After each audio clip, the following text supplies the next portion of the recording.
Mais uma pergunta, professor. Pois não. Aqui na região a gente está acostumado a pegar muito o sistema com compressor do fluido R22, trabalhando com 402B e válvula de expansão do 404. Sim. E para baixa temperatura. Uhum. É correto fazer esse tipo de procedimento, esse tipo de trabalho para baixa temperatura? O compressor ele vai ter uma longevidade igual a um compressor preparado para baixo, que é 404? Ou pode manter esse... Eu nunca fiz esse tipo de trabalho usando 402B. Eu já peguei vários serviços que a gente ficava na dúvida ali, olhava para a unidade, estava lá, R22, para baixa temperatura, eu já estranhava. Aí eu corria na válvula de expansão e olhava para 404. Aí já sabe da 402. Aí eu tentava matar a olha, o gás aqui não é R22 não, o sistema aqui está totalmente diferente da aplicação, né? Exatamente. Então a minha dúvida é essa. É correto também fazer esse procedimento, professor? Então, na refrigeração, a gente tem as faixas de temperatura para evaporação, e a gente chama resfriado, não, ar-condicionado, né? Resfriado e congelado. Só que o resfriado não é acima de zero a temperatura de evaporação. Não é. É menos 20 a temperatura de evaporação. É resfriado. Então, se você imaginar, se menos 20 é temperatura de resfriado, então menos 30 entrou na temperatura de congelado. 10 graus. Entrou 10 graus. Porque resfriado começa em menos 20 e vai descendo. Menos 20, menos 19, menos 15, menos 5. É resfriado. Acima de zero começa temperatura de ar-condicionado. Acima de 5 começa a temperatura de ar-condicionado e abaixo de menos 20 começa a temperatura de congelamento. Então, a máquina é para média e alta. Então, ela é de menos 20 para cima, a máquina.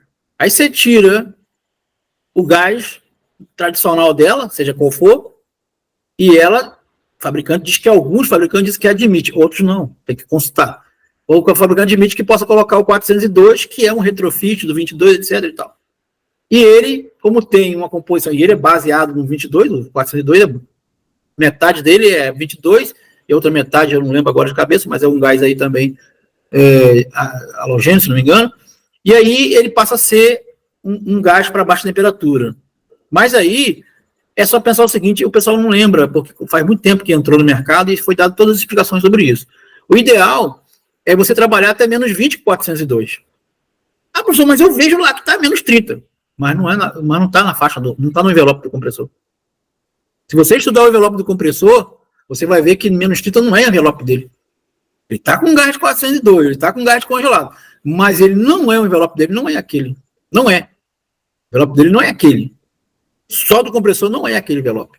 Ele pode ser envelope até quando ele está numa unidade condensadora.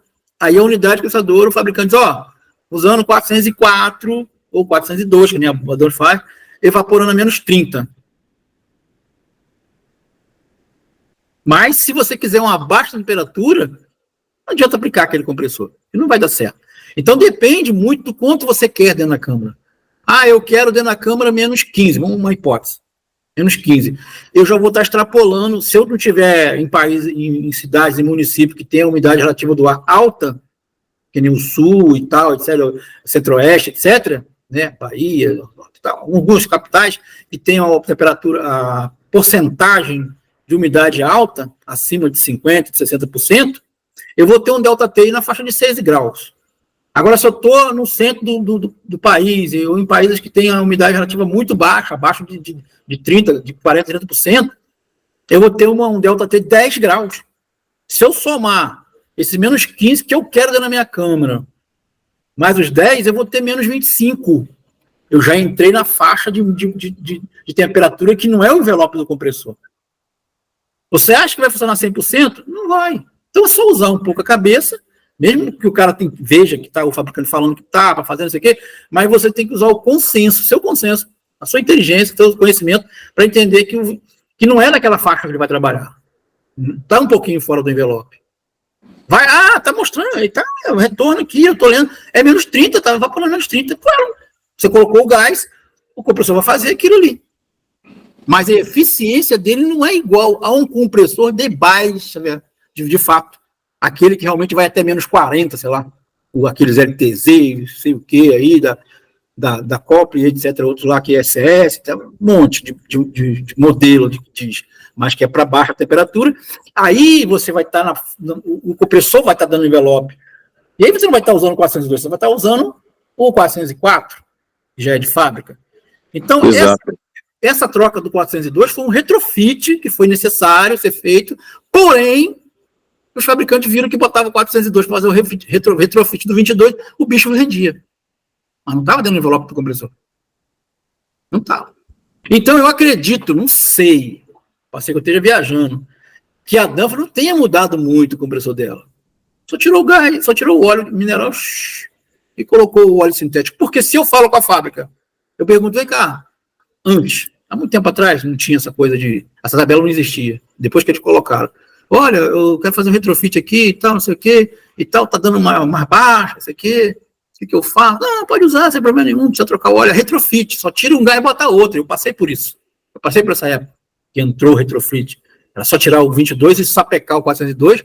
Ninguém falava mudar válvula, falava mudar nada. Só trocar o gás lá. E eu fiz isso em 2, 3 supermercados que eu tomava conta. Arranquei os 22 do dia, foi sapecando o 402 todo, neles todo. Eu via que pegava menos gás e eu via que gelava melhor um pouquinho. Mas a válvula era do 22. Não se falava em trocar a válvula. Os fabricantes não falavam nada. Depois que foi evoluindo e tal, aí eles começaram a falar, não, troca a válvula, não sei o quê, pau. Entendeu? Porque a coisa assim, vai... Porque quando muda, a mudança vem de fora do país para dentro do país. Vem lá de fora, não muda aqui. Muda lá primeiro, na Europa, sei o quê. Lá na Europa, você vai lá na Europa, é tudo gás inflamável. Tudo. Não tem mais gás halogenado lá.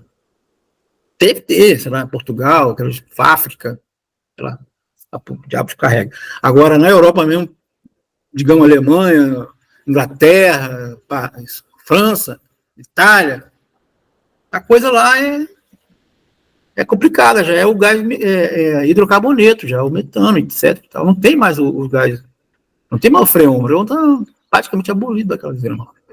Então, a gente vai ter que conviver com isso daqui para frente. Daqui a pouco, mais uns anos aí, a gente vai estar vivo ainda, graças a Deus, a gente vai ter que conviver com isso, a gente vai ter que estar usando o hidrocarboneto em todos os sistemas, entendeu? Todos os sistemas. E não conseguiram entrar muito ainda por causa dos acidentes que ocorrem nos ar-condicionados.